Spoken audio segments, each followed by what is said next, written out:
Hey, good morning, everybody. Thank you for tuning in. I'm Deb Sofield, and you're listening to my weekly radio show called Encouragement for Your Life. Many of you know I'm a national speaker and trainer, and as a coach, I help people find their voice and learn to use it. I'm also a conference speaker on the topic of public speaking, presentation skills, media skills, and crisis communication. If your organization is looking for a keynote speaker or a breakout session, I hope you'll find me at debsofield.com. I've got a number of books on the market. My first book, Speak Without Fear, a public speaking primer, is available on Amazon, as well as my latest book called Perfecting Your Platform. If you are speaking to any group of any size, friends, learn the skills. I put them in a book form. You can buy them on Amazon. Also, my radio show through the years has been turned into a set of books called Encouragement for Your Life. Those are also available online.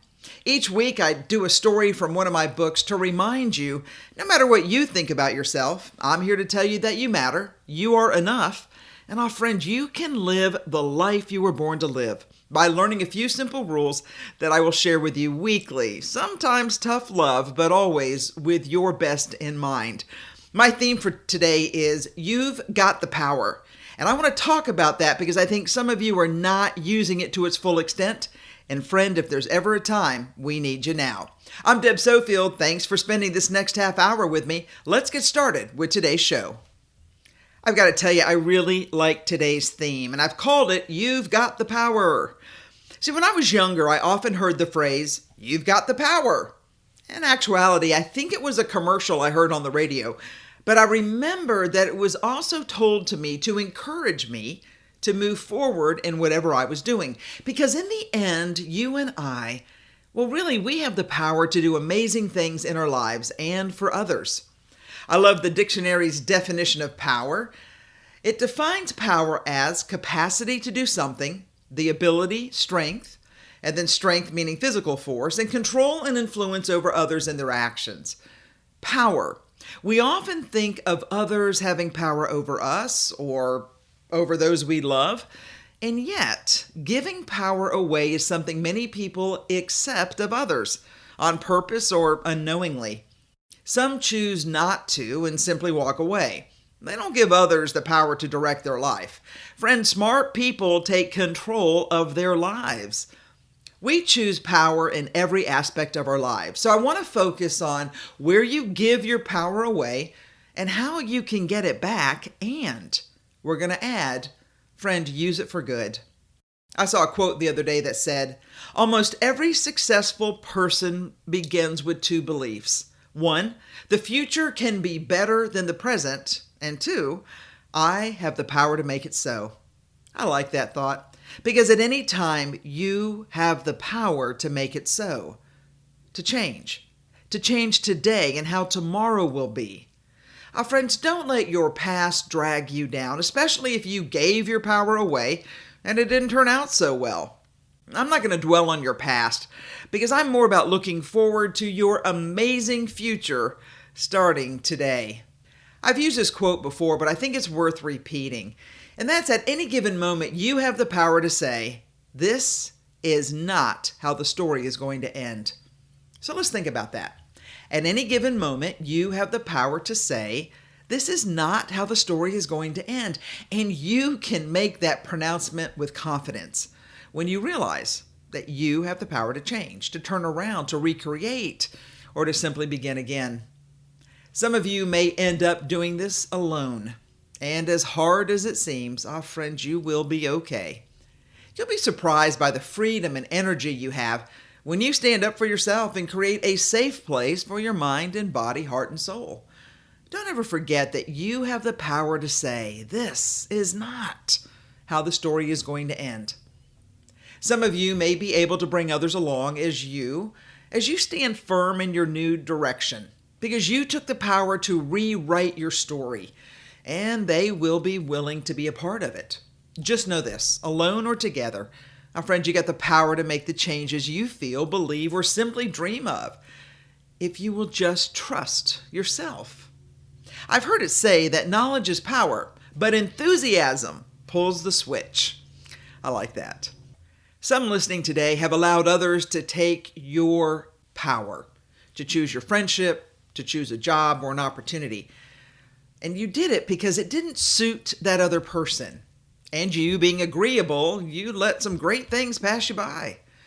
Now, I don't want to dwell on the past, but seeing what you lost and what you probably need to go back to, some today need to stop and consider what could be next if you independently allowed yourself to be open to the possibilities. You need to take your power back and live your life and use your power for good. Let me talk to you just quickly. You've heard the line that you're either as beautiful or as ugly as you believe you are. Friend, you define your beauty. That's not a power anyone can have over you. So I'm going to ask you to look in the mirror. Do you like what you see? Now, we're not getting into a discussion of a little needed weight loss or maybe a new hairstyle. But the soul looking back at you in the reflection. Is that you? Man, I hope so. I hope you don't have to look so deeply to see what we all see. Because it's there on the surface. Your kindness, your goodness, your love for others. And by the way, if it's not the real you looking back, no pretense, no drama, no false made-up image to cover your sad self-esteem. Now, friend, I'm talking to the real you. And if it's not you, get to work on yourself. Because today we need you in a good place so you can bless others. Because you've settled this in your heart. Because you know your beauty inside and out is a true reflection of your heart and soul. And that's what power does for you. It gives you the breathing room to make decisions for yourself. And let me remind you, if someone has questioned the beauty of your soul, I want you to think long and hard about maintaining that friendship. Please do not let anyone cloud your beauty, your strength, your kindness. It is not for them to do. And if that's the type of person they are, you know it, I'll say it again, you need new friends. And by the way, if you're the one who has said such hurtful comments, get yourself to that person and apologize and make it right. Hear me. There is no need to be so cruel in such a broken world. I heard the old saying, I'd rather have 4 quarters than 100 pennies. Yes, I choose a close network of positive people and not hundreds of fake friends. Why? Because I have the power to choose what's best for me and how I want to live my life. Hey, listen, there was a time when 50 pennies were fine, but not now. I'm in a different place with different hopes and dreams and an open door search for opportunity. And frankly, 50 pennies don't fit on my jet going in the direction of my dreams. So you and I have to choose wisely because our future might depend on it. I know I speak often that you are fearfully and wonderfully made because I believe it. And because of that promise, my friend, you have much to give and plenty left over to give others. You're okay. In fact, you're better than okay. I like to think of you as amazing because you defined your beauty. And because you defined your beauty and own your power and have come to understand that you are in control of your life and your actions and your reactions, may I ask of you to reach out and help those who, for some reason, just can't see the light? I'm not sure who the author is, but it's been said that too often we underestimate the power of a touch, a smile, a kind word, a listening ear, an honest compliment, or the smallest act of caring, all of which have the potential to turn a life around. Imagine that. You can turn a life around just by following your natural inclination to flash a smile, to say a kind word to the checkout clerk, to listen when your parents call to tell you about their day, or tell your kids you are proud of them. Some of you should say that to your spouse who needs to hear your acceptance. Don't you agree that if you have the power to make someone happy, you should do it? Because, friend, the world needs more of that. As I look around, I see a broken world in need. I look for those who are strong enough and have the power to lift others up. And when I see that, I make it my job to encourage them because I have the power to do so.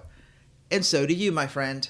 Encouragement should be all of ours number one superpower. Now, if you've given your power away, today is the day that you take it back and use it for good. You don't have to do what the others do. You don't have to go where the others go. And you certainly don't have to portray yourself as someone who is not to be accepted by others. You have the power to be your amazing self. Now go and get your work done. And I'm asking that along the way you look up from your work and invite someone else to find their power. Help them find their capacity to do something using their ability and strength. And the definition of capacity, whether by physical force or force of personality, using their power to control and influence others and their actions for good. I've always liked the admonition from the book of Proverbs. Do not withhold good from those to whom it is due when it is in your power to act. Friend, today, see it for what it is that you have the power. No one can take it away unless you give it away. And if you've given it away, take it back. Why? Because if there was ever a time we need you to use it for good, that day is today. I'm Deb Sofield. You've been listening to Encouragement for Your Life. Stay tuned. I'm going to take a quick break, and I'm going to give you ways in which you can use your power for good. Just simple reminders as you're going on to do good in the world. Stay tuned. I'll be right back. Hi, folks. Deb Sofield here. Today's top executives have a lot more in common than mastering the boardroom and the bottom line. Successful people in business and politics have learned the art of mastering the media. Friends, you don't have a choice. In our high-tech, high-speed media age of Twitter, blogs, Facebook, and 24-hour news cycle, either you move quickly and decisively to define your product, your company, or yourself, or others will define you. To be successful, you can't afford to miss the mark because the public won't give you a second chance, the media is unforgiving, and YouTube will replay your remarks until you've been ground into dust. I can help you learn how to craft a message that will answer the questions and put the issues to rest. Answers that will resonate with reporters and the public, answers that will protect you. I'm Deb Sofield. I've been in the battlefield of business and politics for over 30 years. I know and understand how the game works, whether it's crafting your message, putting you on camera, or a hot seat for interviews. Let me help you be successful. Contact me through my website, debsofield.com. Hey, welcome back, everybody. As I was looking online to find some articles about the positive effects of helping others using the power that you have, I came across a pretty good article on morningcoach.com, and they say this: helping people is good for your well-being. Giving to others is an act of kindness. It helps make the world a better place, and it strengthens our bonds with other people. Helping others doesn't only benefit the one who receives it.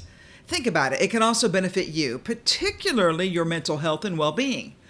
Every person will need some help at some time in their life, and it would be good if we can extend a helping hand to those who need it, as long as it's within our capabilities. Friends, I think we should give help when we can. Also, let me just add this: you should help wholeheartedly and without an ulterior motive behind your offer to help. Listen, this isn't about boosting your ego or looking good in the eyes of others, or gaining favor for somebody. Helping others benefits you in a lot of ways. So let me run through what this coach has to say. Probably his first point is the most important. You make someone's life better, and also yours. Helping others creates a positive impact on someone else's life. No matter how big or small your aid is, it can make a difference in improving someone else's situation. Now think about this. Help doesn't always have to be in physical form, such as money. The fact is, sometimes a word of encouragement and a kind consideration, like letting somebody in line when they have their blinker on, come on, folks, we can all do our part. It's not only the receiver of the help that gains an improvement in their lives, the helper can also become better by deriving life satisfaction and fulfillment in doing such a kind act. In addition, it can spark a change within you. For some people, it gives them a greater sense of self-esteem, and believe it or not, for some, this is how they found their calling. The second point is this: people will trust and respect you more if you help them. Respect and trust are two things that you and I can earn through our actions. They're not something that one can bestow on somebody. Helping one another is a way that you and I can attain trust and respect. People will be more inclined to trust us when they know that our good-natured and our capability of helping in times of need is always going to be there. Now, at the same time, people will respect you because of the behavior that you've shown. Just remember, we're not doing this for respect and trust. We're doing this because it helps others and we're people of goodwill. His next point is you can find your purpose in life by helping others. Sometimes people feel lost in life and they can't quite figure out what to do. If you don't have a vision or a grand goal, try helping someone. For example, if you volunteer for a good cause, you register and donate to a charity, you become socially active in your community, and simply finding ways to help others, well, that opens up your doors of opportunity. Because when people see you doing your part, many times they look to you when an opportunity arises. His next point is your health and well-being become better. Helping others can provide various benefits to you in terms of mental health and well-being. You kind of form social connections through helping as you meet other people, as you're working together. It also lessens this instance of loneliness and depression because now you are in the company of others. Making it a habit to do acts of kindness by volunteering or assisting. And if it requires physical labor, well, think that only helps you. Again, physical health by moving your body. It also helps your self-esteem and confidence by giving you fulfillment and satisfaction that your deeds are good deeds. And people will acknowledge that, which in turn probably helps your self-worth. Listen, at the end of the day, it does nothing but good for you and for them. I have to say his point number 5 is probably the most important as I deal with folks who live in a social media world. When you and I get outside of our comfort zone, when we step out of our safe space and we do something for others, our social circle will expand and our relationships with others will strengthen. Helping others is a great way to meet new friends and new people. Volunteering enhances your chances of meeting people with the same interests and values that you have. Assisting your colleagues you may not be talking to on a daily basis, but getting to see them outside of their comfort zone will give you, in a sense, a new perspective on who they are. I mean, here's the bottom line. Helping people leaves good feelings, and it leaves a good impression on you, about you, for you, on others. He also goes on to say you become happier when you help others. I mean, you think about it. It makes you feel good knowing you've done a good deed. That's kind of a given on that one, but I'll add that to it. And then positivity spreads. Listen, when you help others, yes, it's a positive act, but you're also improving someone else's situation. And that, my friend, well, you can't put a price on that. If you feel inspired by the work you do, others will see it, and there's a good chance that they may be willing to help out more. I can tell you my church works at the soup kitchen. And I know when I first went, there was a few of us, and then we told people what a great time we had. And the fact is, it was good for others, and it helped us too. That positivity not only spread, but we realized we were doing, and I'm going to say the word, the Lord's work, because we were the hands that were feeding those who really needed a helping hand. My friends, at the end of the day, everybody has strengths and weaknesses. You can't probably cover every aspect in life of others and what they need, but you can do something. And most people just need a little bit of support. When you're kids, you don't think much about the world at large. But when you get older, it is surprising how things are just harder and the world has really changed. And friend, if you can be a part of something positive, man, I think that would be good for you, also for those you help, but it also makes the world a better place. I like that article, a little bit lightweight, I get it, but it still gives us something to focus on. Came across another great article I like by a guy named Bruce Kasanoff. And he had 50 ways to do well by doing good. But don't worry, I'm not going to read all 50. I will read some of the highlights that I thought mattered. I just liked this article, so I wanted to share it with you. He says this, with every passing day, our world becomes a bit more tightly interconnected. More than ever, what goes around comes around. So here are some tips for being successful in such a world. I love this first point. Anytime you interact with another person, the first 3 words in your head should be, help this person. Now, I have to admit, those are probably not my first 3 words, but I'm trying to make them that, so I become a more helpful person. Now, here's the truth. If the person is selfish and nasty or scary, just do your best not to hurt them. You don't have to go out of your way, but the reality is, you can't fix broken people, my friend. And sometimes they like to stay broken because it gives them the attention they want. That's not who I'm talking about. I'm talking about when you're at the grocery store and you realize somebody can't reach the top shelf. I'm talking about if you're on the highway and someone needs to break into traffic. For goodness sakes, let them in. I'm talking about when the Krispy Kreme hot and now sign is on, just let Deb ahead of you. Okay, that last one was a terrible joke. All right, next point. When you help someone out, you demonstrate the kind of person you are, and you're creating the kind of world in which you want to live. I think it's important that day after day, we all try to be a little kinder and a tad wiser than we were the day before. I love this next point. Always be yourself, unless you are a self-absorbed, self-centered person. In that case, act like someone else for a change. I would read that again, but I shouldn't. But that was a good one. All right, number 6. Be as kind to others as you are to puppies and respectful as you are to your boss. I love this one. If you can read and write, you can help someone land a job and a measure of self-sufficiency.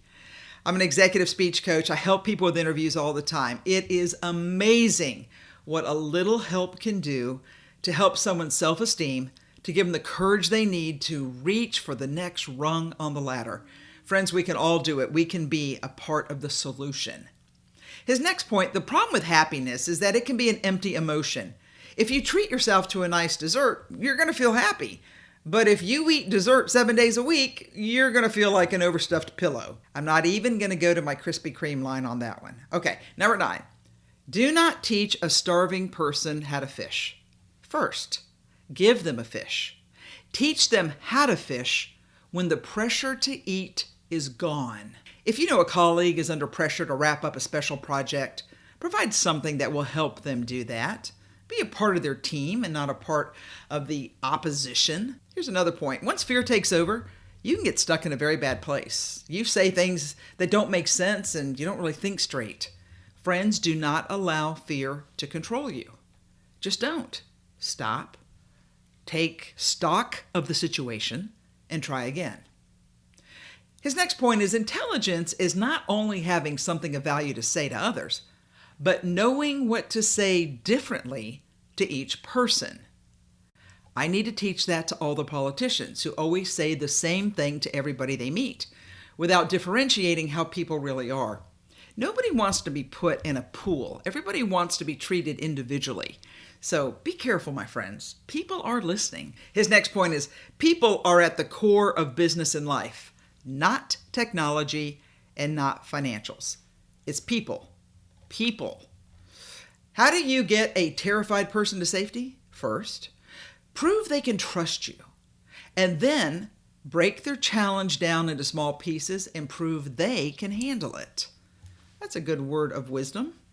The best way to capture someone's attention is to ask them a question that they're interested in answering. That's always a tough one because you go to events and people are like, well, what do I say to people? Well, ask questions that people might be interested in answering.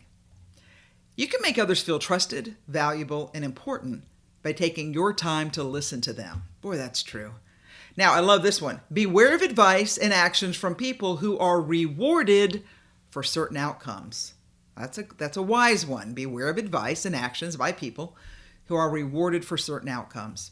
The timing of your words can be more important than your words.